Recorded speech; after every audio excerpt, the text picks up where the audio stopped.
My name is Rolf Siegen. I am addressing this presentation to the trade justice movement, reporting a scandalous event in the United States of America from the perspective of a European investor, the holder of an E2 investor visa. To make it clear briefly what the story is all about, the story is revolving around, the job of an investor, of the holder of an investor visa, is simply at least to maintain, if not to generate further jobs on the American labor market.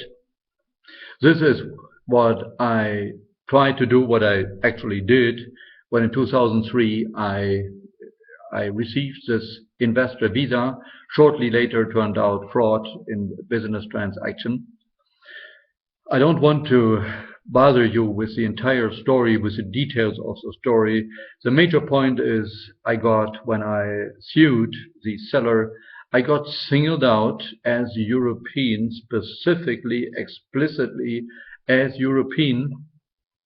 I reported this scandal and some ongoing scandals in course of that, an entire scandal package. I reported that both to the European Community Petition Committee and to the German Parliament, Deutsche Bundestag. And in Brussels, we don't want to go into this detail, no case number, even nothing, just painstakingly nothing. And in Berlin, at least I got a petition, a case number. Petition got technically processed. However, after a year, I did that in 2014, and in this summer, a few weeks ago, I received a formal response, a denial from the Deutsche Bundestag. Expectedly, of course, I didn't expect anything else, since what's on the table is a true scandal. If my motion would be considered and formal investigations would be made from the end of the Deutsche Bundestag, the scandal would be complete and blow up a lot of dirt. To make the case why I'm addressing the trade justice movement, the administration court of Berlin made its decision. I sued the Deutsche Bundestag, and you will guess, and it will not surprise you at all, that of course, sadly, of course, the court approved the formal decision from the Deutsche Bundestag. Not surprisingly, of course, you picture this, what can the court do? Yes, justice, the independence, judicial independence, that's a theoretical point, but in reality, these guys are sticking all together. The judge with the Deutsche Bundestag, since judges don't like to be the center of a revolution. You don't need to go into the details to picture all that, and of course, then the policymakers in the Deutsche Bundestag, they are just twinkling with their eyes to the judge and say, hey, why rock the boat for the sake of this guy there, of this foolish, stupid investor? And that is not realistic, and hence they brush you off. Okay, so far so bad.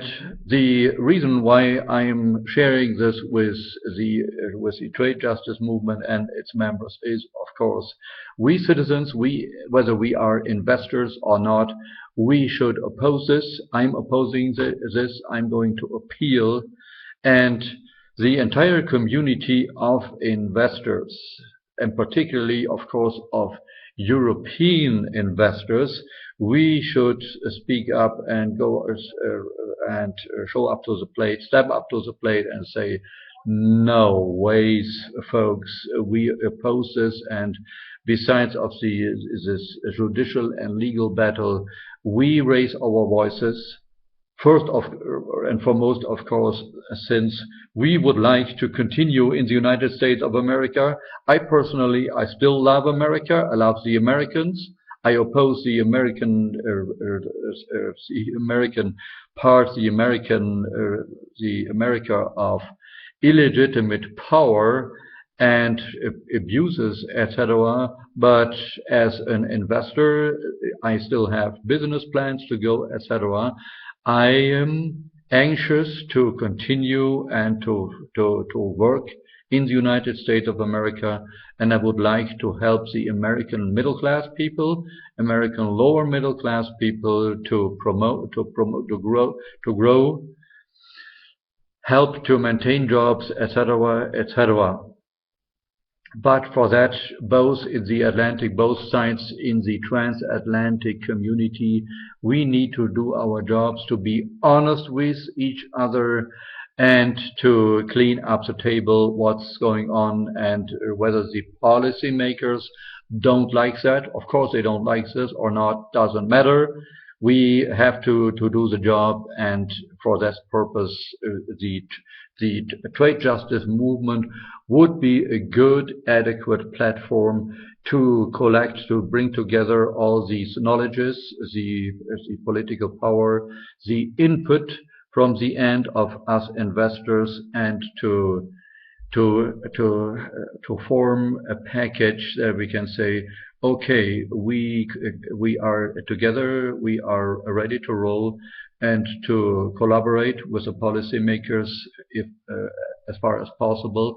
And if this should not be the case, then we got to struggle it out, to fight it out. Yes, that is my story in a nutshell. And with this in mind, I am sure further chapters of this entire story will follow. It's a matter of years to come, even when the formal side has been accomplished.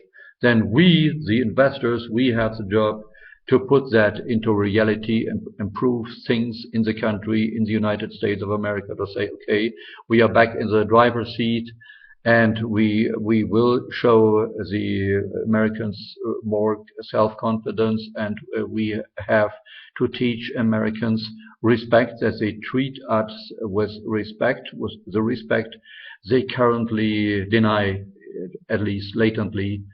They deny to treat us with respect. They are looking down on us Europeans. Let's laugh about this. That is just the way life can go, and we proceed with optimism.